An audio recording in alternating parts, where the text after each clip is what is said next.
My wife asked for space after I caught her cheating with my business partner. I said, absolutely, but let's get through your charity gala first. She thought I was being supportive. She had no idea I'd already spent 3 weeks planning her public execution in front of 300 people. By the time the slideshow finished, her reputation was ash. Her lover's career was over, and his wife had thrown a wine glass at his chest. Was I justified? Maybe. Do I regret it? Ask me again in a year. People keep asking if I'm okay. It's been 3 days since the gala. 3 days since I watched my wife's face drain of color on a stage she'd spent 6 months preparing. 3 days since I told her to pack her bags and leave the house where I proposed to her 12 years ago. Catherine Moore, the board chair of my nonprofit, texted me at 1:30 this morning. Emergency board meeting at 9. Andrew's officially out. You holding up? I don't know how to answer that question. I won, didn't I? That's what everyone says. My brother Daniel says it. My lawyer Thomas Green says it. Even Catherine says it. And she's not prone to empty reassurance. So why does this house feel like a museum? Why do I keep checking my phone for messages that will never come? Let me back up. Let me tell you how we got here. 3 weeks ago, November 8th to be exact, my life looked perfect from the outside. My wife Rebecca and I were that couple. You know the type. The ones who show up to charity functions dressed like we stepped out of a magazine. The ones whose Instagram feed makes other people feel inadequate. Hashtag power couple.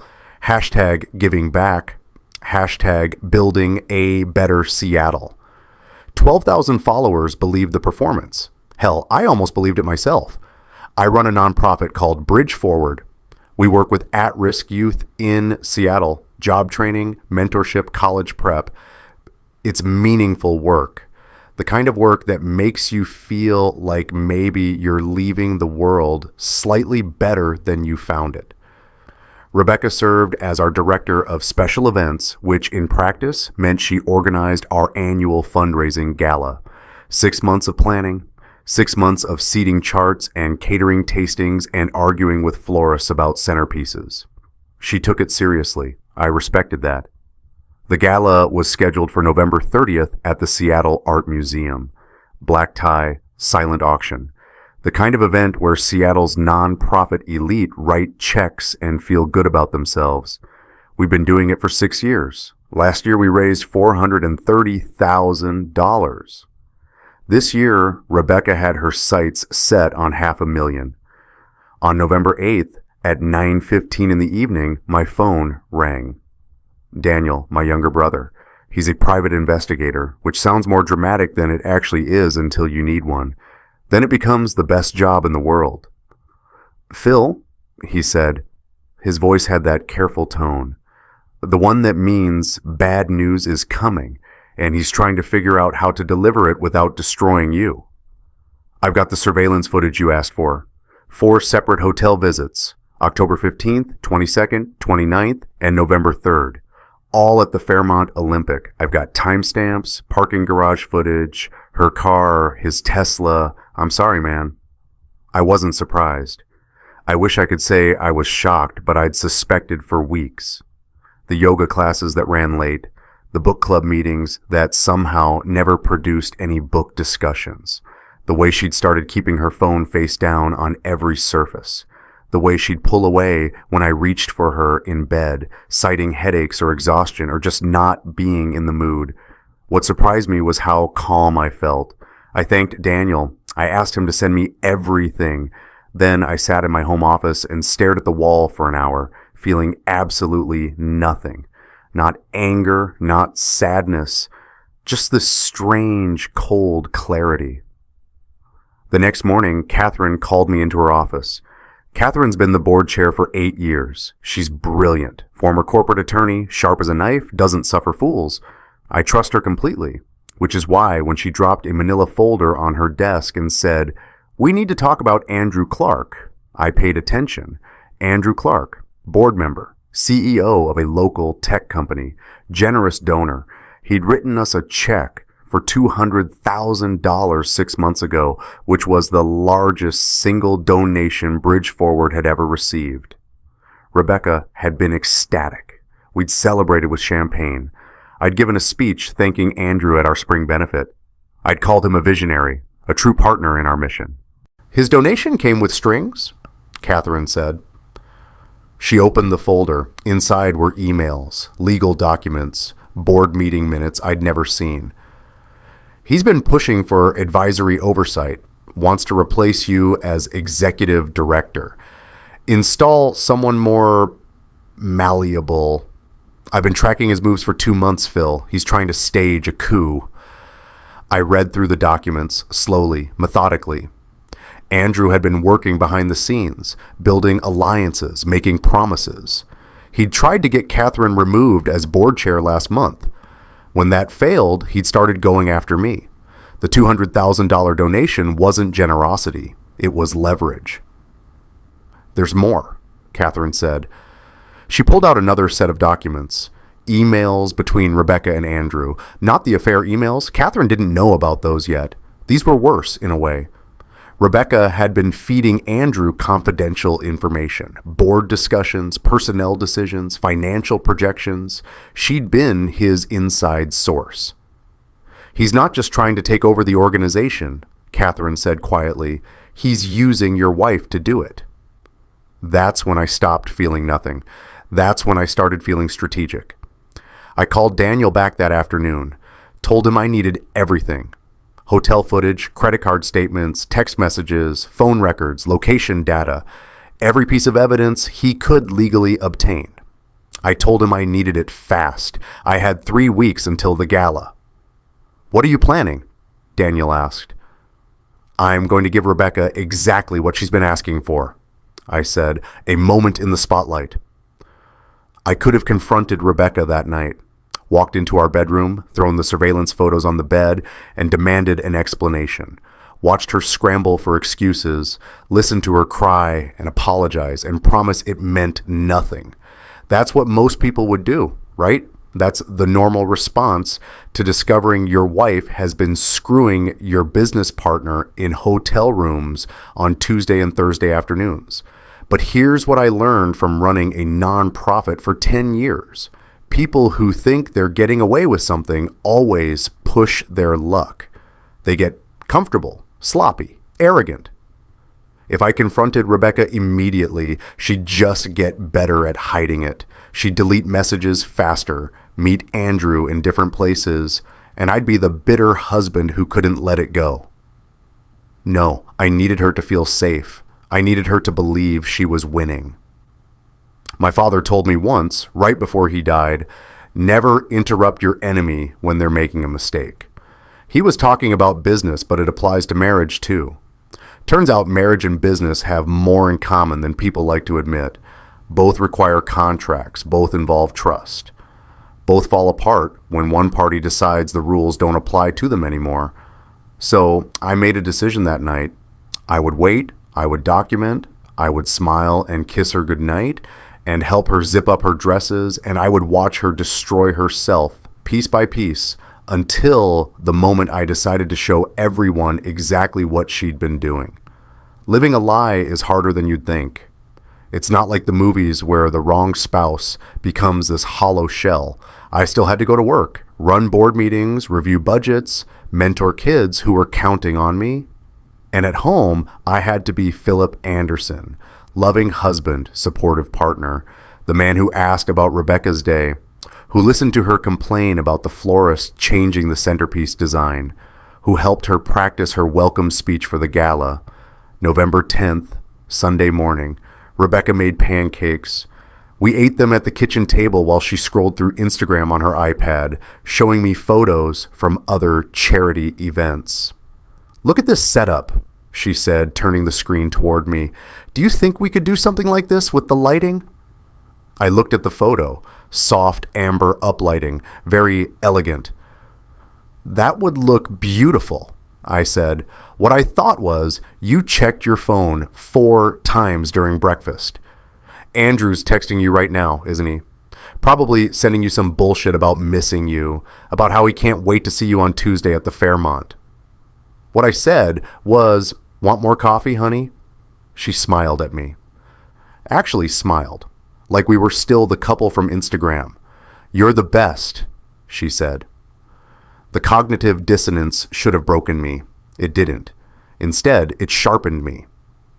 Every lie she told became a weapon I could use later. Every time she kissed me and then texted him, I filed it away. I was building a case, and I was patient. November 13th, Tuesday, Rebecca left for yoga at 2:15. She was wearing the black Lululemon set, hair in a ponytail, kissed me on the cheek on her way out. "See you around 5, she said. Daniel was already positioned in the Fairmont's parking garage. He photographed her car entering at 2:38. Andrew's Tesla was already there. He'd arrived at 2:20. They both left at 4:52. 57 minutes later, Rebecca walked through our front door, slightly flushed, hair damp from a shower. "How was yoga?" I asked from the couch. "Intense," she said. "We did a lot of core work today. I'm going to be sore tomorrow." "Want me to rub your shoulders later?" "That would be amazing." She disappeared into our bedroom to change. I returned to my laptop. Daniel had already emailed me the photos. Time-stamped, dated, indisputable. I saved them in a folder labeled Gala Planning. Rebecca would never look there. She hated dealing with the budget spreadsheets. The irony was almost funny. While she was at the Fairmont with Andrew, I was home planning her downfall. While she was lying about yoga, I was documenting every lie. The betrayal was still happening, but I'd already flipped the board. She just didn't know we were playing a different game now. Thanksgiving was particularly surreal. We hosted both our families. 23 people crammed into our house. Rebecca's parents, my mom, Daniel and his girlfriend, cousins. Rebecca's sister flew in from Portland. We cooked a 20-pound turkey. Rebecca made her famous sweet potato casserole. I carved the bird while everyone watched. Rebecca's father made a toast. "To Philip and Rebecca," he said, raising his glass. "You two remind us what partnership looks like, what real commitment looks like. We're so grateful for your example." Everyone clinked glasses. Rebecca blushed and grabbed my hand under the table. I squeezed back. I smiled at her father and thanked him and said something about how lucky I was to have found Rebecca. What I wanted to say was, "Your daughter has been cheating on me for 6 months with a man who's trying to steal my organization. But thank you for the kind words." What I did say was, "Rebecca's the one who deserves the credit. She's the heart of everything good in my life." She kissed me in front of everyone, like we were still in love, like she hadn't been texting Andrew under the table during dinner. I'd seen her do it 3 times. Thumb moving across her phone screen while she laughed at her uncle's stories. Daniel caught my eye from across the room. He knew. He'd seen her too. He gave me this tiny nod, the kind that said, "I don't know how you're doing this, but keep going." By November 20th, Daniel had built a comprehensive dossier, 18 hotel visits over 6 months, 53 text messages we'd recovered from Rebecca's iPad backup. She'd been careless about syncing devices. Andrew's credit card statements showing charges at the Fairmont. Phone location data proving Rebecca was exactly where she said she wasn't. Every Tuesday and Thursday for 6 months. Yoga and book club had become their personal standing appointment. Daniel laid it all out in my home office. "This would hold up in court," he said. "Any divorce attorney would kill for documentation this thorough." "I don't want a divorce attorney to see it," I said. "Not yet." "What do you want?" "I want 300 people to see it, all at once, at an event Rebecca's been planning for half a year." Daniel stared at me. "Jesus Christ, Phil." "She made her choices," I said. "I'm just providing the venue for the consequences." I met with Catherine again on November 20th. Her office, door closed. I showed her Daniel's complete report, not just the affair, the whole picture. Rebecca's text with Andrew discussing board strategy, her leaking confidential information, Andrew's plan to remove me as executive director and install someone who'd let him run Bridge Forward like his personal tax shelter. Catherine read through everything methodically. When she finished, she set the folder down and looked at me. "What do you want to do?" "I want him off the board," I said, "effective immediately after the gala.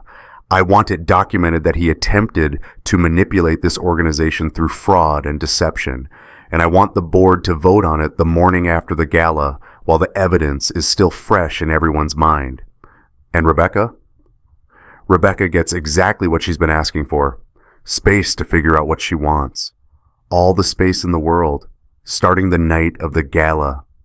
Catherine nodded slowly. "You understand, this is going to be ugly." "It already is ugly," I said. "I'm just making it visible." We scheduled an emergency board meeting for December 2nd. Catherine would send the notice the morning after the gala. By then, everyone would understand why.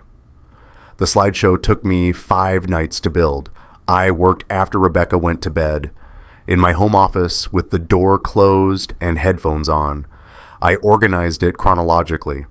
October through November, 42 slides total. It started innocent, photos of Rebecca and Andrew at board meetings looking professional. Then it shifted. Hotel security footage, parking garage cameras. The timeline became impossible to deny. I included the text messages, screenshots with full context. "Philip's working late again. Can you meet at 3? "Same room as last time." "Did you tell Catherine about the quarterly numbers yet?" "He doesn't suspect anything. We're fine." That last one. "He doesn't suspect anything." I must have stared at that message for 20 minutes. The arrogance of it, the certainty. They'd gotten so comfortable they were texting about me while planning their next hotel visit. I added corporate documents too. Andrew's donation agreement with the hidden clauses. Emails showing his attempted board manipulation. This wasn't just about the affair. This was about institutional betrayal. Andrew had tried to buy my organization and install my wife as his puppet. The final slide was just a timeline. 6 months, 18 visits, $200,000, 1 attempted coup. The numbers told the story better than I ever could.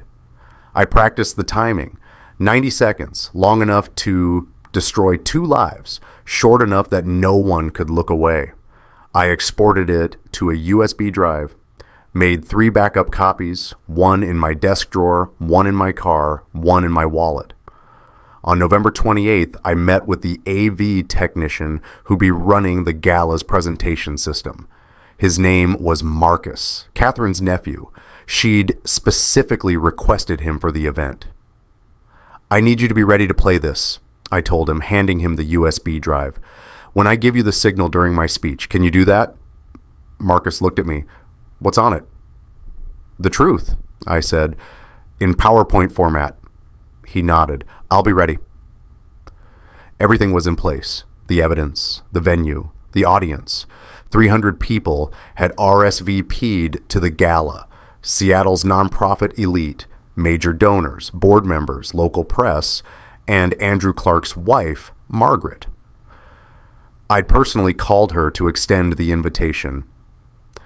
"We'd love to have you there," I'd said. "Andrew's been such an important part of our mission. It would mean a lot to honor your family's contributions." She'd accepted. She had no idea what she'd be watching. 2 days until the gala. 2 days until Rebecca's perfect evening became something else entirely. November 29th, the day before the gala. I woke up at 6:30 to find Rebecca already awake, sitting at the kitchen table with her laptop open. She was staring at the screen, but not really looking at it. Her coffee was untouched, cold probably. She'd made it a while ago. "Morning," I said, moving to the coffee maker. She jumped, actually jumped, like I'd caught her doing something wrong. "Oh, hi, I didn't hear you come down. You okay?" "Fine, just going over the final seating chart, making sure we didn't miss anyone." She closed the laptop, too quickly. The kind of quick that meant she didn't want me to see what was really on the screen. I poured my coffee and sat across from her, watched her carefully. She was nervous, More nervous than the usual pre-event jitters, her fingers kept moving to her phone, then away from it, like she wanted to check it but knew she shouldn't while I was sitting there. "Rebecca," I said quietly, "is there something you want to tell me?" Her eyes went wide, just for a second, then she recovered. "What? No, why would you ask that?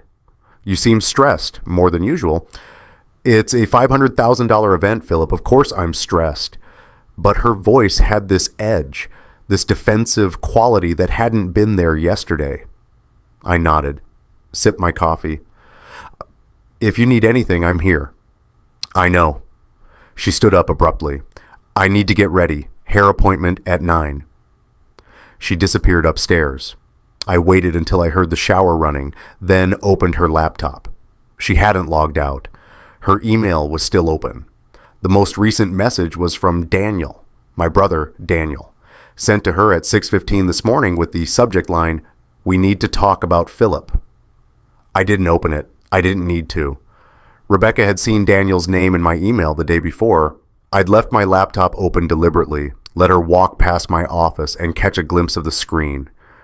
She'd taken the bait, panicked, reached out to Daniel to see if I knew something. Smart move, Rebecca. Except Daniel and I had planned this exact scenario 3 days ago. He'd send her a vague, concerned email. She'd respond, and we'd have proof that she knew something was wrong, that she was trying to do damage control. I closed her laptop and went back to my coffee. When Rebecca came downstairs an hour later, dressed and made up, she looked more composed. She'd rebuilt the mask. "I'm sorry about earlier," she said. "I'm just exhausted. This gala has taken over my entire life for 6 months. "I understand," I said, and I did, more than she realized. She grabbed her purse, keys, checked her phone again. "I'll be back around 2. We should probably have dinner early tonight. Get to bed at a reasonable hour." "Rebecca," I said. She stopped at the door. "Tomorrow's going to be incredible. You've worked so hard. I'm really proud of you." Her eyes filled with tears, actual tears. "Thank you," she whispered. "That means everything to me." She left. I watched her car pull out of the driveway. Then I called Daniel. "She contacted you?" 6:18 this morning, he confirmed. "Asked if I'd spoken to you recently, if you'd seemed different." I told her you'd been stressed about the gala, but seemed fine otherwise. Played it neutral. "Perfect." "Phil," Daniel said carefully, "you're sure about this, about doing it tomorrow? Because once you press play on that slideshow, there's no taking it back." "I'm sure." "Okay, I'll be there. Front row, recording everything." At 2:30, Rebecca came home, but she wasn't alone in her head. I could tell by the way she moved through the house, distracted, checking her phone constantly. She disappeared into our bedroom, and I heard her on a call, voice low, urgent. I stood outside the door, not close enough that she'd hear me, just close enough to catch fragments. Don't know what he knows. Daniel won't tell me anything. Maybe we should wait. No, I can't cancel the gala now. After tomorrow, we'll figure it out. Andrew, she was talking to Andrew. Planning, strategizing, still thinking they were in control of this situation. I walked away before I could hear more. I didn't need to hear more. I knew exactly what they were thinking. They thought they were being careful. They thought if they could just get through the gala, they'd have time to manage whatever I might know, time to spin it, time to make themselves the victims. At 4 o'clock, Rebecca found me in my office. She stood in the doorway, arms crossed. "Philip, we need to talk." Here it comes, I thought. She's going to make her move. "Okay," I said, "talk." She came in, closed the door, sat in the chair across from my desk. She looked smaller than usual, vulnerable. It was a good performance. "I've been thinking a lot lately," she began, "about us, about our marriage, about whether we're still the people we were when we got married." I stayed quiet, let her talk. "I feel like we've grown apart," she continued. Her voice was soft, practiced. You're always working, always focused on bridge forward, and I understand that. I do. It's important work. But sometimes I feel like I'm just here, like I'm part of the background of your life instead of the center of it. Classic cheater script, I thought. Blame shifting, making it about my failures so hers seemed justified. I think I need some space, she said finally, to figure out what I really want, what we both want, because I don't think we can keep going like this. I leaned back in my chair, looked at her, really looked at her. She was nervous. Her hands were shaking slightly, but she was also relieved. She thought she was taking control of the narrative, thought she was getting ahead of whatever I might know. Okay, I said. She blinked. Okay? If you need space, you need space. I'm not going to fight you on that. You're not upset? Rebecca, I love you. If you're telling me you need time to think, then I want you to have that time. I want you to be happy. Her eyes filled with tears again. God, she was good at that. Thank you, she whispered. I know this isn't easy, but I think it's what we both need.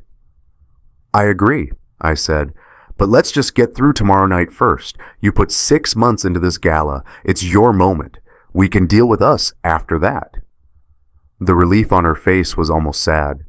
She actually believed I was being noble, supportive, the understanding husband who was putting her needs first. Really? She said. You don't mind waiting? One more day isn't going to change anything, I said, which was true, just not in the way she thought. She stood up, came around the desk, kissed me on the forehead. You're a good man, Philip. I'm sorry I've made you feel like you're not enough. I caught her hand, looked up at her. Tomorrow night is going to be unforgettable, I said. I promise you that. She smiled, squeezed my hand. I know, I can't wait. After she left, I sat in my office for a long time. The USB drive was in my desk drawer, right there, 2 inches from my hand, 42 slides that would detonate her entire life. I felt nothing. No anger, no sadness, just this cold, crystalline clarity. She'd made her choices. I was just creating the venue for the consequences. Catherine called at 5. Andrew came by the office today, she said. Tried to schedule a meeting for next week. Called it a transition discussion. He actually used those words. What did you tell him? That I'd check my calendar and get back to him. Philip, he's planning something for Monday. He thinks you're going to be distracted dealing with personal issues. He thinks he's going to waltz in and take over while you're vulnerable. He's not wrong about the personal issues part, I said. He's just wrong about the timing. You're still doing this tomorrow? Absolutely. Then I'll have the board meeting notice ready to send Saturday morning. We'll convene Monday afternoon. By then, everyone will understand exactly who Andrew Clark really is. That evening, Rebecca was almost cheerful. She made pasta for dinner, opened a bottle of wine, talked about the gala like it was the most exciting thing in the world. 320 confirmed attendees, she said.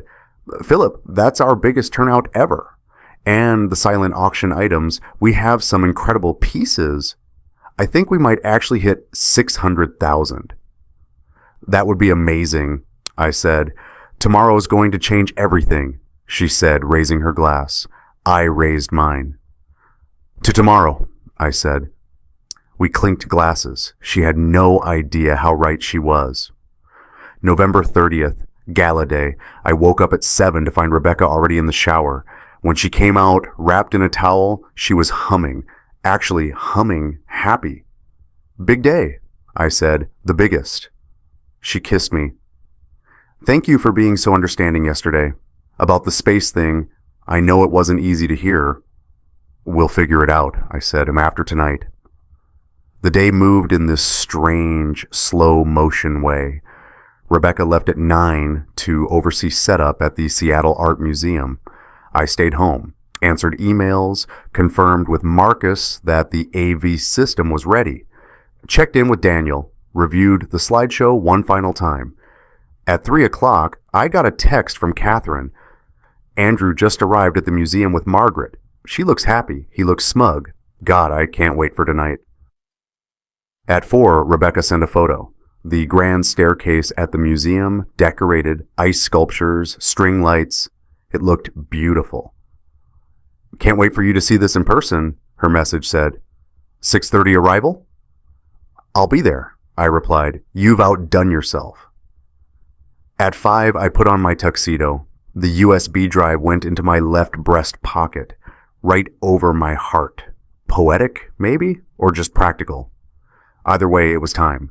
I drove to the museum slowly, deliberately, parked in the underground garage, took the elevator up. The event was already underway.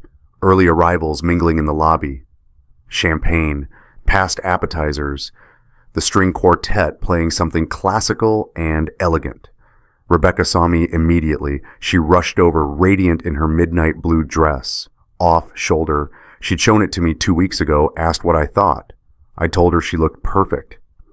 Philip, she grabbed my hand. This is incredible, isn't it? Look at the turnout. You did an amazing job, I said, and I meant it. She really had, which made what was about to happen even more devastating. Andrew appeared at her shoulder, confident, relaxed. Philip, great to see you. This is quite an event your wife has put together. Rebecca's very talented, I said. I shook his hand, looked him in the eye. I'm glad you could be here, with Margaret. I see her over there. Should we go say hello? Something flickered across Andrew's face, just for a second. Then it was gone. Absolutely, he said. We walked over together, the 4 of us, me and Rebecca, Andrew and Margaret. Margaret Clark, who had no idea her husband had been sleeping with my wife for 6 months, who had no idea she was about to find out in front of 300 people. Margaret, I said warmly, thank you so much for coming. Your support means the world to Bridge Forward. We wouldn't miss it, she said, smiling at Andrew. This organization does such important work. Speaking of which, I said, I should probably start preparing my remarks. We're scheduled to do speeches around 8:15, right, Rebecca? 8:30, Rebecca corrected, after dinner service. Perfect, I said. I kissed Rebecca's cheek. I'll find you after. Enjoy the evening. I walked away, found Marcus by the AV booth. Ready? I asked. He patted his pocket. USB drive loaded. I'll be watching for your signal. Good man. Catherine appeared beside me. How are you feeling? Calm, I said, and I was. This strange, absolute calm, like I was watching everything from very far away. How's the board meeting notice? Written, ready to send. Philip, you know this is going to explode everything, right? Not just for Rebecca and Andrew, for you too, for the organization. I know. And you're still sure? I looked across the room. Rebecca was laughing with a group of donors. Andrew had his arm around Margaret's waist. They all looked so happy, so successful, so perfectly put together. I'm sure, I said. At 8:30, the MC called everyone to attention. Dinner had been served. Silent auction was winding down. It was time for speeches. Rebecca went first, thanked the donors, talked about Bridge Forward's mission. She was eloquent, passionate. You could see why people loved her, why I'd loved her. Then it was my turn. I walked up to the podium. 300 faces looked back at me. I found Rebecca in the crowd, front row, smiling, proud. I found Andrew. He was checking his phone, bored, confident, already thinking about Monday when he'd make his move. I found Margaret. She was watching me attentively, genuinely interested. I found Daniel. He had his phone out, recording. His face was stone. Good evening, I began. I want to start by thanking Rebecca for the incredible work she's done organizing this event. 6 months of planning, countless hours, it shows. This is the most beautiful gala Bridge Forward has ever held. Applause. Rebecca beamed. I also want to recognize some special people tonight. People who have gone above and beyond in their support of our mission. People who have truly partnered with us. I paused. Rebecca, Andrew, Could you both stand for a moment? They stood. Rebecca looked confused but pleased. Andrew looked mildly surprised. These two have worked so closely together over the past 6 months, I continued. Really, truly collaborated. I want to show everyone exactly how hard they've worked, how dedicated they've been. Marcus, if you could start the presentation. The lights dimmed. The screen behind me flickered to life. And the slideshow began.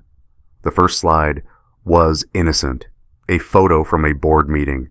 Rebecca and Andrew sitting across from each other, looking professional, serious. The caption read, "Partnership in Action." The audience relaxed. They thought this was a standard donor recognition presentation. The second slide, another board meeting photo. Andrew presenting a check. Rebecca standing beside him, smiling. Generous support, $200,000 donation, May 2024. Polite applause rippled through the room. The third slide, Rebecca and Andrew at a restaurant. The photo was slightly blurred, taken from across the street. The caption, "Working dinners, planning our future." I heard Rebecca's sharp intake of breath from the front row. The fourth slide, the Fairmont Olympic Hotel. Exterior shot, grand entrance, beautiful architecture, no caption needed. The room went quieter. The fifth slide, parking garage footage. Timestamp, October 15th, 2:38 p.m. Rebecca's silver Lexus pulling into a spot. Andrew's black Tesla already parked 3 spaces over. Someone in the audience shifted uncomfortably. The sixth slide, hotel lobby security camera. Rebecca in yoga clothes, looking over her shoulder before entering an elevator. Timestamp, October 15th, 2:41 p.m. The room was completely silent now. You could hear breathing. That's how quiet it was. I didn't turn around, didn't look at the screen. I watched the audience instead, watched their faces change as they understood what they were seeing. The seventh slide, Andrew entering the same elevator lobby, different camera angle. Timestamp, October 15th, 2:43 p.m. Rebecca stood up from her chair. Her face was white, completely drained of color. She looked at me, then at the screen, then back at me. Her mouth opened, but no sound came out. The eighth slide, hotel corridor, 4th floor. Rebecca's hand on a door handle. Room 412, timestamp, October 15th, 2:46 p.m.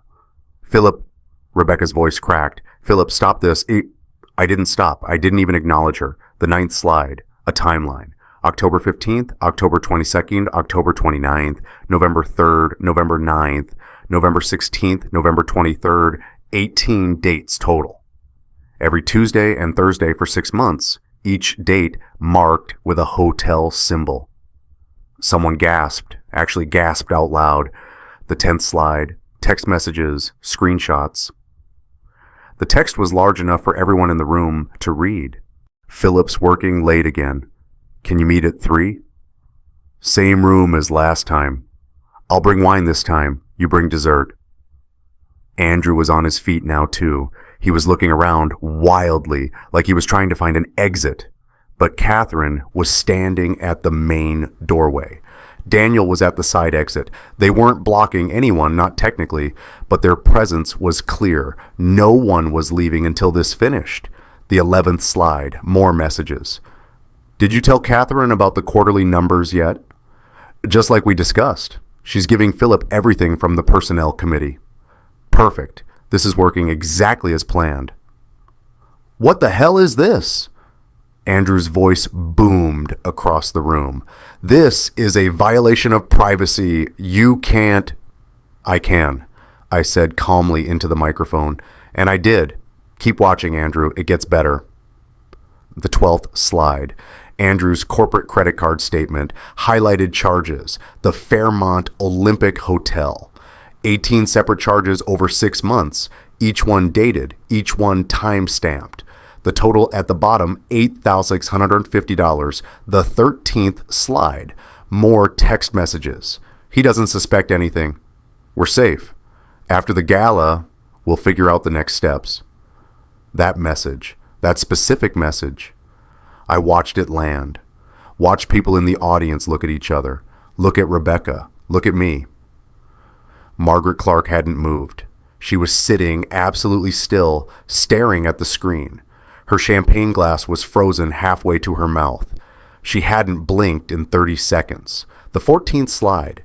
Email exchanges between Rebecca and Andrew, corporate strategy, board manipulation, confidential financial information. Phillips planning to expand the youth mentorship program next quarter. Budget allocation is $230,000. That's your opening to push for fiscal oversight. Catherine's voice cut through the silence. That information was disclosed in a closed executive session. Board members only. The 15th slide. Andrew's donation agreement, the actual contract, with the fine print highlighted. Donor retains advisory oversight on all expenditures exceeding $50,000. Donor shall have input on executive leadership decisions. Donor shall have access to all board meeting minutes and financial records. He tried to buy the organization, I said into the microphone. My voice was steady, calm. He used his donation as leverage to stage a coup, and he used my wife to feed him the information he needed to do it. The 16th slide, more emails. Andrew to his attorney. Once Philip is removed as ED, we'll have full control of the org's direction. Rebecca's already agreed to support the transition. She'll be interim ED until we find someone more suitable. Rebecca made a sound, a choked sob. She was crying now, mascara running down her face, but I couldn't stop. Not now. The 17th slide. Hotel security footage, a video this time, 10 seconds. Rebecca and Andrew in the elevator, his hand on her lower back, her leaning into him. The elevator doors closing, Margaret's champagne glass shattered on the floor. Everyone turned to look at her. She was standing now, very slowly, like she was moving through water. Her face was completely blank, no expression at all, just this eerie, frozen calm. She looked at the screen, at the frozen image of her husband's hand on my wife's back. She looked at Andrew. She looked at the screen again. Then she picked up her wine glass, the full one, not the broken champagne flute, and she threw it. Not the wine, the glass. It hit Andrew square in the chest, shattered against his tuxedo. Red wine exploded across his white shirt. Pieces of glass scattered across the floor. "You son of a bitch," Margaret said. Her voice was quiet, deadly quiet. "You son of a bitch." The room erupted, not in gasps this time, in chaos, people standing, talking, shouting, some trying to leave, others pulling out phones, recording, taking photos. The press table in the back, I could see cameras flashing. Andrew was backing away from Margaret. "Honey, let me explain." "Explain?" Her voice rose. "Explain what? That you've been fucking her for 6 months? That you've been lying to me for 6 months? That I just watched proof of it on a 12-foot screen in front of 300 people?" Rebecca was trying to get off the stage, pushing through the crowd, but people weren't moving. They were staring, some with pity, some with disgust, some with this horrible fascination. I spoke into the microphone again, loud enough to cut through the noise. "Ladies and gentlemen, I apologize for the disruption to your evening, but you deserved to know the truth about who you've been partnering with. Bridge Forward's mission is too important to be manipulated by people who see it as a tax shelter and a power play." I looked directly at Andrew. He was frozen, glass fragments still on his tuxedo, wine dripping down his shirt. Margaret had moved away from him, put 3 tables between them. "The board will receive a full report Monday morning," I continued, "including documentation of Andrew Clark's attempted financial manipulation, breach of fiduciary duty, and misuse of donor funds.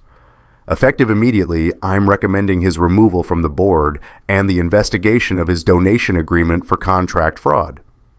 Catherine stepped forward. She had her phone out. "I'm sending the board meeting notice now," she announced. "Emergency session Monday at 2 p.m. Attendance mandatory." Andrew found his voice. "You can't do this. I'll sue you. I'll sue this entire organization. You've defamed me. I've shown evidence, I said. Every photo, every text message, every email, every receipt, all legally obtained, all time-stamped, all real. If you want to sue me, Andrew, go ahead. But discovery's going to be fascinating. Rebecca had made it to the side exit. She was pushing through the door, running. I could see Daniel following her at a distance. Not stopping her, just documenting. Margaret was still standing in the same spot, frozen. A woman I didn't know, one of the other board members, had moved to her side, was gently guiding her toward a chair. Margaret sat, stared at nothing. Andrew looked around the room, looking for allies, for sympathy, for anyone who would meet his eyes. No one would. He turned and walked out, fast, almost running. His lawyer would call me in the morning. I already knew that. Thomas Green was ready. The room was buzzing now. Conversations everywhere. People looking at each other, looking at me, looking at the empty spaces where Rebecca and Andrew had been. I stepped away from the podium. Catherine met me at the side of the stage.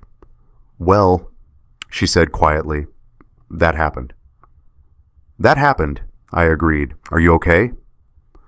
I didn't know how to answer that question. I just destroyed my wife's reputation in front of 300 people. I'd exposed a board member's corruption. I'd handed Margaret Clark the worst moment of her life without warning. Was I okay? Ask me tomorrow, I said. The rest of the evening was a blur. Some people left immediately. Others stayed, morbidly curious. A few donors approached me, told me they supported what I'd done, told me Bridge Forward's mission was bigger than any individual, told me their donations would continue. Some didn't approach me at all. I'd see them in the coming weeks, in the emails that said they needed to reassess their philanthropic priorities. The polite distance, the quiet blacklisting. By 10:30, the museum was empty. The catering staff was breaking down tables. The string quartet had packed up hours ago. Daniel was standing by my car in the parking garage. Rebecca went home, he said. I followed her. She's there now, packing, from what I could see through the window. Good, I said. Margaret Clark left with her sister. They went to a hotel. She's not going home tonight. Can't blame her. Phil, Daniel said carefully, that was brutal. I mean, I knew it was going to be bad, but that was... I know. Do you?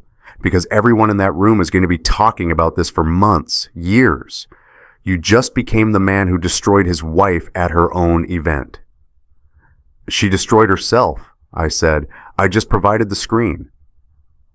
I drove home, slowly, taking side streets, avoiding the highway. When I pulled into the driveway at 11:15, Rebecca's car was still there. The house lights were on. Time to finish this. I sat in my car for a full minute before going inside. The engine ticked as it cooled. Through the living room window, I could see movement. Rebecca pacing on her phone, probably calling Andrew, probably getting his voicemail. He wasn't going to answer. Men like Andrew don't answer when the ship starts sinking. I got out, walked to the front door, used my key. The sound of the lock turning made her stop pacing. She was standing in the middle of the living room when I came in, still in her midnight blue gala dress. Mascara smeared down her cheeks, hair falling out of its careful updo. She looked like a beautiful disaster. Philip, she started. Her voice was hoarse from crying. Philip, please, we need to talk about...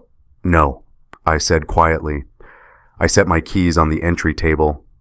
We really don't. You humiliated me in front of everyone, in front of my parents, my colleagues. Do you understand what you've done? I looked at her, really looked at her. Do you understand what you did? I made a mistake. I know that. But what you did tonight, that was cruel. That was vindictive. That was justice, I finished. That was justice, Rebecca. You cheated on me for 6 months. You helped Andrew try to steal my organization. You leaked confidential information. You betrayed me personally and professionally. And you did it while smiling at me every morning, while kissing me goodnight, while planning our future. I was going to tell you, she said, That's what I was trying to do yesterday when I asked for space. I was trying to be honest with you. You were trying to control the narrative, I corrected. You wanted to position yourself as the wife who grew apart from her workaholic husband, the victim of emotional neglect. You wanted to make your affair my fault. She flinched. It wasn't all my fault. You were never here, Philip. You were always working, always putting the organization first. I felt invisible in my own marriage. So you made yourself visible by fucking my board member in hotel rooms every Tuesday and Thursday. She wrapped her arms around herself. Please don't be crude. I'm sorry, I said. Is there a polite way to describe what you did? A gentle euphemism that makes it easier to hear? I loved you, she whispered. I still love you. This wasn't about not loving you. Then what was it about? Feeling wanted, feeling seen. Andrew paid attention to me. He listened when I talked. He made me feel like I mattered. And the corporate espionage, was that about feeling wanted too? She closed her eyes. I thought I was helping. Andrew said he wanted to make Bridge Forward more efficient, more impactful. He said you were a brilliant executive director, but you needed better business oversight. I didn't know he was trying to remove you. Yes, you did. There's an email from you to him dated September 20th. Once Philip's out, we can restructure the whole operation. Want me to refresh your memory? She opened her eyes. Tears were streaming down her face. Where am I supposed to go, Philip? It's almost midnight. I can't just... You asked for space this morning, I said. I checked my watch. A deliberate gesture. Slow. Remember, you said you needed time to figure out what you wanted. I'm giving you that time, starting tonight. Tonight? Philip, it's 11:15. Can't we please just deal with this tomorrow? You said you needed space. I said okay, but you wanted to wait until after the gala. I walked past her toward the stairs. The gala's over, Rebecca. Pack your bags. You can't be serious. I stopped on the third step, turned to look at her. Do I look like I'm joking? This is my home too. You can't just kick me out. This house belonged to my grandmother, I said quietly. She left it to me when she died. You're not on the deed, Rebecca. You never were. And even if you were, you'd still be leaving tonight because I asked you to. The same way you asked me for space this morning. Her face crumpled. I have nowhere to go. You have Andrew's address in your phone. I'm sure you remember how to get there. You've been there enough times. I paused. Oh, wait. His wife changed the locks tonight, didn't she? I saw her sister posting on Facebook. They're at the Four Seasons, so Andrew's home alone in a house his wife just abandoned. You two can comfort each other.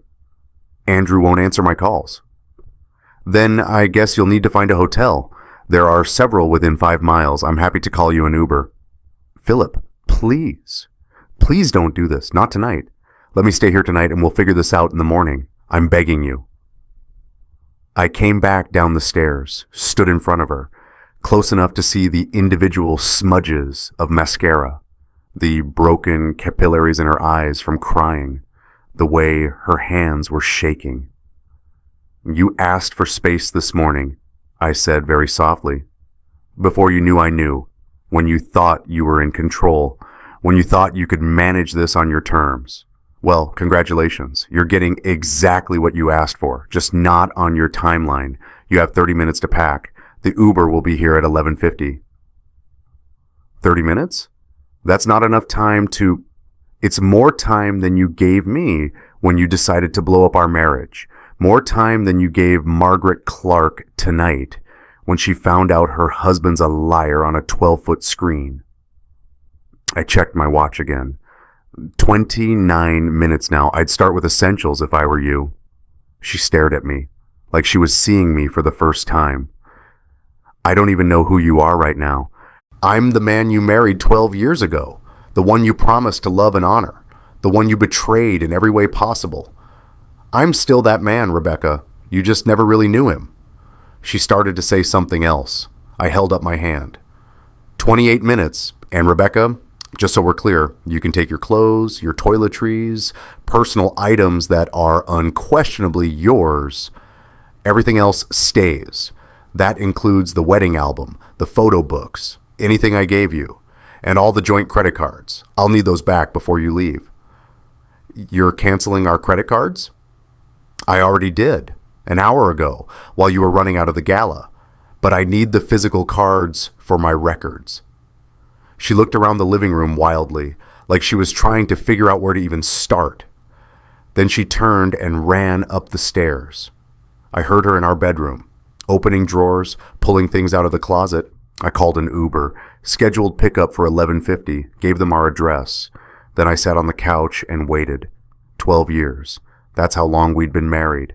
12 years ago, I'd proposed to her in this living room, right there, by that window. We'd been dating for 3 years. I was 29. She was 26. I'd brought her to see my grandmother's house, the house my grandmother had just left me in her will. Rebecca had walked through every room, touching the walls, looking out the windows. When we got to the living room, she turned to me and said, "This house feels like love." I'd proposed on the spot, got down on one knee right there. No ring yet. I'd been planning to wait another month. But something about the moment felt right. She'd said yes, cried. We'd slow danced in the empty room with no music, just us. We'd painted the bedroom together that first summer, argued about the color for weeks. She wanted sage green. I wanted navy blue. We'd compromised on gray. She'd gotten paint in her hair. I'd gotten it on my shoes. We'd laughed about it for years. The kitchen renovation 3 years ago. She'd insisted on marble countertops. I'd thought it was excessive. But I'd said yes because she'd looked so excited, because I'd wanted her to have nice things, because I'd loved her.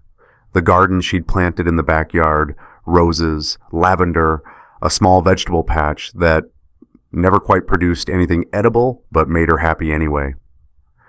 Every room in this house had a memory, every corner, every window.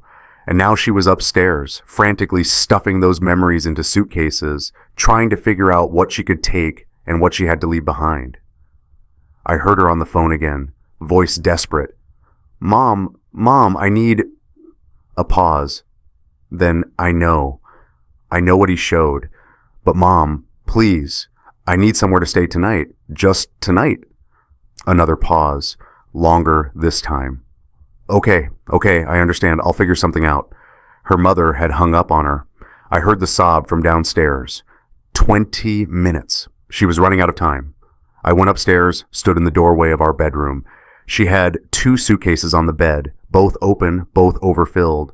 She was pulling clothes out of the closet, moving frantically, not really thinking about what she was packing, just grabbing. You need to be more selective, I said. Those suitcases won't fit in the Uber if they're overpacked. She whirled around. This isn't enough time, Philip. This isn't enough space. I can't... Then leave some things. You can arrange to pick up more later, through your attorney, once we figured out the divorce logistics.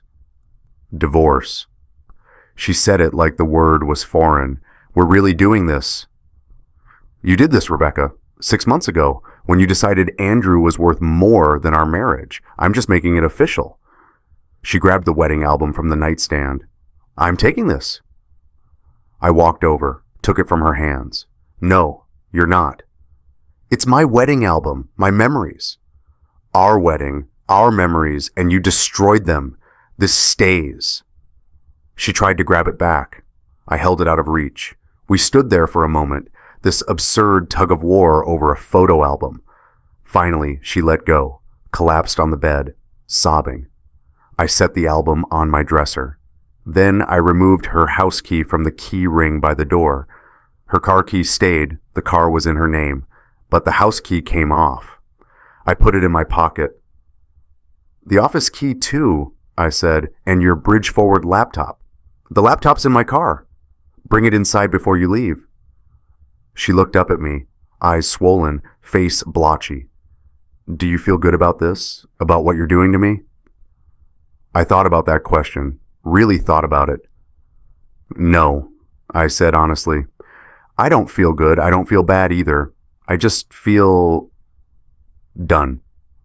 At 11:48, she dragged 2 suitcases down the stairs. I followed her, watched her struggle with them. Didn't help. She went back to her car, got the laptop, brought it inside, set it on the entry table. The Uber pulled up outside at 11:50 exactly. Rebecca stood at the door, suitcases at her feet. She looked at me one more time. "I'm sorry," she whispered. "For all of it. I'm so sorry, Philip." "I know," I said. "Do you forgive me?" I didn't answer that. Instead, I opened the door. "Your ride's here." She picked up her suitcases, struggled with them down the front steps. The Uber driver, a woman in her 50s, got out to help, put the suitcases in the trunk, held the door open for Rebecca. Rebecca got in. The car pulled away. Taillights disappeared around the corner. I stood at the door for a long time after. The street was quiet. Our neighbors' lights were on. They'd been watching. They'd probably heard some of it. This neighborhood talked. By tomorrow morning, everyone would know. I closed the door, locked it, stood in the entryway of the house that was suddenly, completely mine. The house was quiet. It had been quiet before, but this was different. This was empty quiet, the kind of silence that has weight. I walked through every room, the living room where I'd proposed, the kitchen where we'd cooked together, the bedroom where we'd slept beside each other for 12 years, where she'd lain next to me while texting another man. In the bathroom, her toothbrush was gone. The drawer where she kept her makeup, empty. In the closet, there were gaps where her clothes had been, not big gaps. She'd only had 30 minutes, but gaps nonetheless. I sat on the edge of the bed. Our bed. My bed now, I guess. My phone buzzed. Catherine. Andrew's lawyer called me. He's threatening to sue for defamation, for invasion of privacy, for about 8 other things. I told him to bring it. Discovery's going to be a bloodbath for them.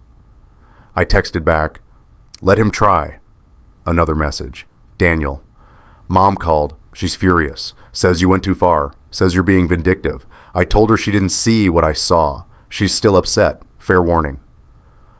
I didn't respond to that one. Another message. Thomas Green, my lawyer. Saw the footage. It's everywhere online already.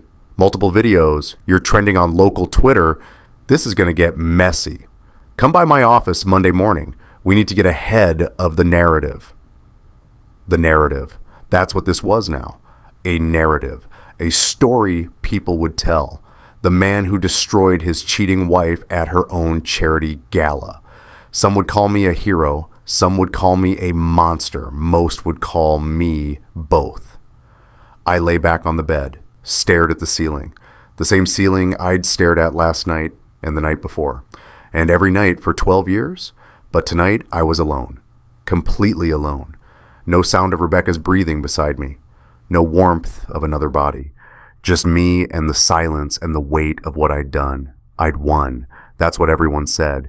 Andrew was finished. Rebecca was gone. Bridgeforward was safe. I'd won. So why did winning taste like ashes? By morning, my phone had 53 missed calls, 28 text messages, 14 emails from reporters. Local news wanted comments. National outlets were picking up the story. Seattle nonprofit director exposes wife's affair at charity gala was trending on 3 different platforms. At 7 a.m., Catherine called. Andrew's been terminated. His board moved fast. Emergency meeting at 6 this morning. They're citing moral turpitude and breach of fiduciary duty. He's out as CEO effective immediately. That was fast. His affair was with a board member's wife. Their wife. They're not exactly sympathetic. Plus, the donation scandal. Once I sent them the documents showing his attempted manipulation, they had no choice. Legal liability is too high. By 9 a.m., Rebecca's Instagram had been deleted. Her Facebook was deactivated. Her LinkedIn showed unavailable. She'd gone dark. Complete digital silence. Margaret Clark filed for divorce at 10 a.m. I knew because her attorney was friends with Thomas Green. She's not asking for much, Thomas told me. She just wants out. Clean break. She's already moved out of their house. Staying with her sister in Portland until this blows over. At noon, I got an email from the Seattle Charity Coalition. Rebecca had been removed from their advisory board. In light of recent events, we feel it's best to part ways. We wish her the best in her future endeavors. Translation: she was blacklisted. Finished in Seattle's nonprofit world. The community she'd spent 6 years building relationships in had closed its doors.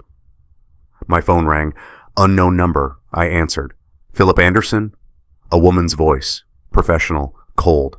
Speaking. This is Jennifer Walsh. I'm representing Rebecca Patterson in her divorce proceedings. She'd like to discuss the terms of separation. Rebecca has an attorney already? It's been 12 hours.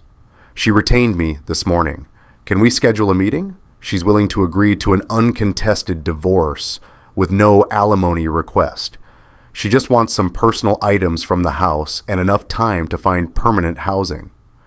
Tell her she can have the personal items. I'll have them boxed up. She can arrange pickup through you. As for permanent housing, that's not my problem.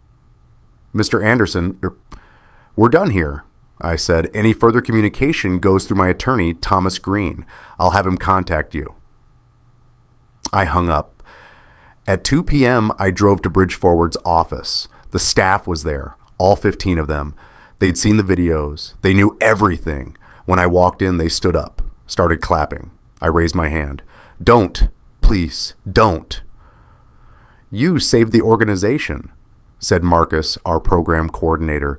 Andrew was going to gut everything we've built. Everyone knows that now. I didn't do it for applause, I said quietly. I did it because it needed to be done. But they kept clapping anyway, and I stood there accepting something I didn't want. Recognition for destroying my marriage in front of 300 people. That night, I sat in my home office. The house was still too quiet. I'd turned on music just to fill the silence. Jazz, something instrumental, no words. My laptop was open. I'd been staring at the screen for 20 minutes, doing nothing, just sitting. An email arrived. The sender name made me stop breathing for a second. Claire Martinez. Subject line: I saw the news. I opened it. Dear Philip, I saw the news coverage of the gala. I saw what Rebecca did. I saw what you did in response. I'm not writing to judge either of you. God knows I don't have that right, but I thought you should know something about Rebecca that might matter, even now. 3 years ago, when I worked at Bridge Forward, I made a mistake. I missed a grant deadline. It cost the organization $85,000 in potential funding. You were furious. You wanted me fired immediately. Rebecca fought for me. She argued that I was a good employee who'd made one error, that I deserved a second chance. She presented data showing my performance record. She volunteered to personally oversee my work for 6 months to ensure it didn't happen again. You overruled her. You called her too emotional in the board meeting. You said she was letting personal feelings cloud her judgment. You fired me anyway. Rebecca cried about it, not in front of you, she knew better, but she cried in the parking lot afterward. I saw her. She told me she was sorry, that she'd tried, that she felt invisible in the organization, in her marriage, that nothing she said seemed to matter to you anymore. I'm not telling you this to excuse what she did. Cheating is wrong. Corporate espionage is wrong. What she did to you and to Bridge Forward was inexcusable, but I thought you should know that she didn't start pulling away from you because of Andrew. She was already pulling away years before that. And maybe, just maybe, you were pulling away from her too. You were brilliant, Philip. You still are. But brilliance without listening is just arrogance. And I think Rebecca felt unheard long before she found someone who would listen. I don't expect a response to this. I just thought you deserved the full picture. Claire Martinez. I read the email 3 times, then I closed the laptop. She was right. I remembered that day. The grant deadline, Claire's mistake, Rebecca's passionate defense. I'd thought Rebecca was being naive, soft, too willing to excuse incompetence. I thought I was protecting the organization's standards. I hadn't considered that I was also dismissing my wife's professional judgment, her experience, her insight. I treated her like she was being emotional instead of strategic, like her compassion was a weakness instead of a different kind of strength. When had I stopped listening to her? When had her opinions become background noise? When had I started treating her contributions to Bridge Forward as auxiliary instead of essential? I stood up, walked to the window. The street outside was dark, empty. December 1st. The day after I destroyed my wife's life in 90 seconds of PowerPoint. My phone buzzed on the desk, a voicemail. It had come in while I was reading Claire's email. I'd had my phone on silent. The number was Rebecca's. I almost deleted it without listening. Almost. But something made me press play. Her voice was raw, broken. She'd been crying, or drinking, or both. Philip, it's me. I know you probably won't listen to this. I know you probably deleted it as soon as you saw my number. But I need to say this anyway. I need you to hear it, even if you don't want to. You got your revenge. Everyone knows what I did. My parents won't speak to me. My friends, the few who haven't blocked me, won't return my calls. The charity circuit I spent 6 years building relationships in, I'm blacklisted. I can't get a job in this city. I can't show my face anywhere without people staring, whispering, judging. So congratulations, Philip. You won. You made me pay for what I did, publicly, permanently. But did you ever ask yourself why I did it? Not why I cheated. I know that's on me. I made that choice. But why I was vulnerable to Andrew in the first place. Why I was looking for someone to make me feel seen. You were there, Philip, but you weren't there. Not for years. I'd tell you about my day and you'd be on your phone. I'd suggest ideas for Bridge Forward and you'd explain why they wouldn't work without really considering them. I'd ask you to come to bed and you'd say, just 5 more minutes, and I'd wake up at 2 a.m. and you'd still be in your office. Our 10th anniversary, you forgot, completely forgot. I'd made a reservation at that restaurant where we had our first date, bought a new dress. You came home at 9:30 and asked what was for dinner. When I reminded you, you said you were sorry, you'd been busy, we'd celebrate the next weekend. We never did. I'm not saying this to excuse what I did. I'm not saying it's your fault I cheated. But Philip, you left me long before I left you. You just did it quietly, slowly. So slowly I didn't notice I was disappearing until I was already gone. Andrew didn't seduce me with grand gestures. He seduced me by listening, by asking questions and waiting for answers, by making me feel like I mattered, like I was more than just the woman who organized your events and smiled for photos. I know you think I'm the villain in this story, and maybe I am, but you weren't the hero. You were just the man who documented the ending of something that was already dead. I loved you. God, Philip, I loved you so much. I still do, in some broken way. But loving you meant disappearing, and I couldn't keep doing that. You asked if I forgive you. Wrong question. The question is, do you forgive yourself? Because 300 people watched you destroy me. 300 people watched you choose revenge over mercy. And you're going to have to live with that for the rest of your life, just like I'm going to have to live with what I did. So here we are, both of us alone, both of us hurt, both of us convinced we were right. Maybe we both were. Maybe we both weren't. Maybe the truth is that we failed each other, just in different ways.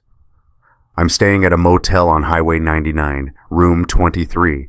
If you want to talk, really talk, not just yell at each other, my door's open. Not forever, but for now.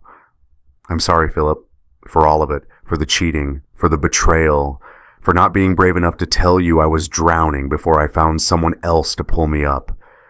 But I'm also sorry for you, because I think you're drowning too. You're just too proud to admit it. The voicemail ended. The automated voice asked if I wanted to delete it or save it. I saved it. Then I sat back down at my desk, stared at the wall, tried to sort through the mess of feelings that Claire's email and Rebecca's voicemail had stirred up. Was she right? Had I left the marriage first?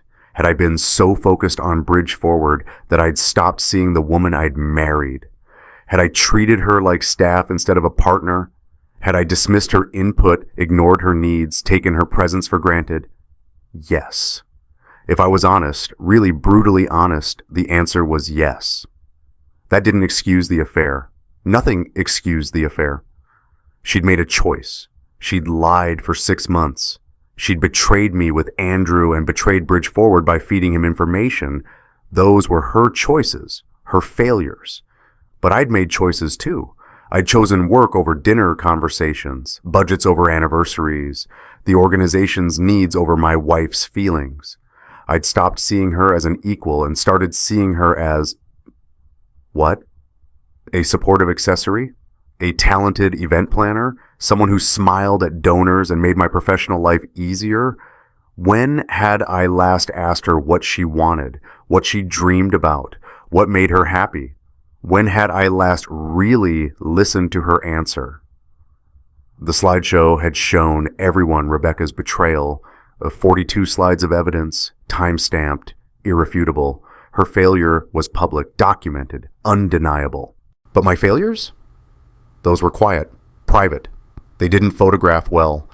There was no security footage of me working late on our anniversary, no text messages showing me dismissing her ideas, no credit card statements proving I'd prioritized everything else over her. My betrayal was invisible, which didn't make it less real, just harder to prove. I picked up my phone, looked at Rebecca's number.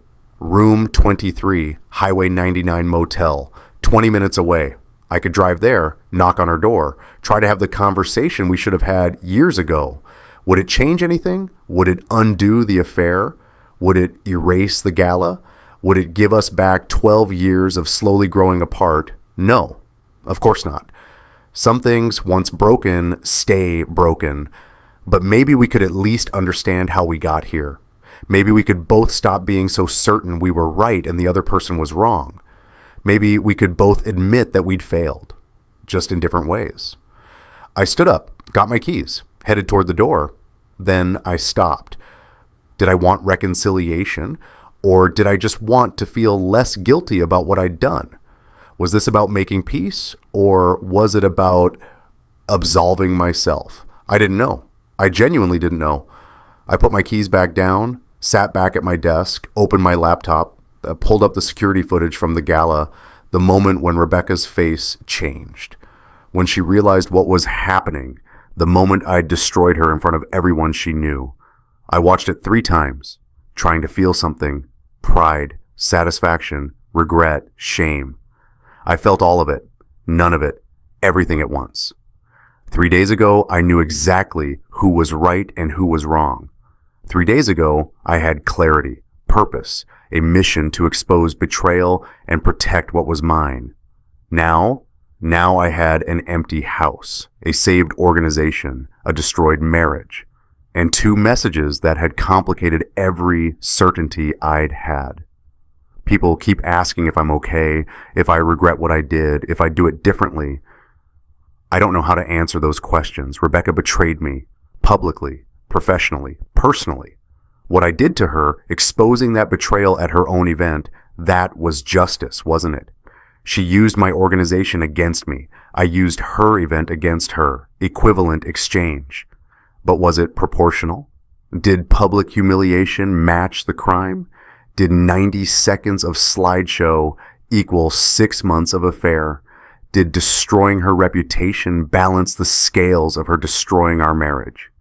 Or did I just become the thing I hated? Did I manipulate and betray her the same way she'd manipulated and betrayed me? Was I any better than she was, or was I just better at documentation? Here's what I know.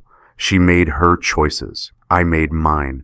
We both hurt each other. We both failed our marriage. We both convinced ourselves we had good reasons. And now we're both alone. Both wounded, both right, both wrong, both paying prices we didn't fully anticipate when we started down these paths. So here's my question for you, and I'm genuinely asking, was I justified? She betrayed me in my own organization with my own colleague for 6 months. I exposed her at her own event in front of her community in 90 seconds. Does that make us even? Or did I become exactly what I despised? Because 3 days later, sitting in this empty house, I still don't know the answer. Maybe there isn't one. Maybe that's the point. Maybe we both get to be right and wrong at the same time.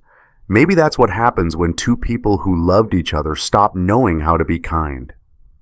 I still have Rebecca's location turned on. Shared locations. We set them up years ago for safety. I could see exactly where she was right now if I wanted to. Room 23, Highway 99. I could drive there. I could knock on that door. I could try to bridge the distance between us. Or I could let her go. Let us both go. Except that some stories don't have clean endings. That some questions don't have answers. That sometimes you can be completely right and still feel completely wrong. I don't know which choice I'll make. Maybe I don't need to know tonight. Maybe tomorrow I'll have clarity. Or maybe I'll just keep sitting here in this house that's too quiet, in this victory that tastes like ashes, wondering if winning was worth what it cost. This is a story, not advice. If you're in a situation like this, betrayed, angry, plotting revenge, talk to a therapist, a lawyer, a friend, someone who can help you see clearly. Because I thought I saw clearly. I thought I knew exactly what I was doing. And maybe I did. Or maybe I'm just another person who broke something beautiful while trying to prove a point. I'll let you decide. Content advisory. This story contains themes of infidelity, public humiliation, and emotional manipulation. It's a fictional exploration of moral complexity in relationship betrayal, not a guide for real-life conflict. If you're experiencing relationship trauma, please seek professional support. National Domestic Violence Hotline, 1-800-799-7233, Sanim HA Mental Health Services, 1-800-662-4357.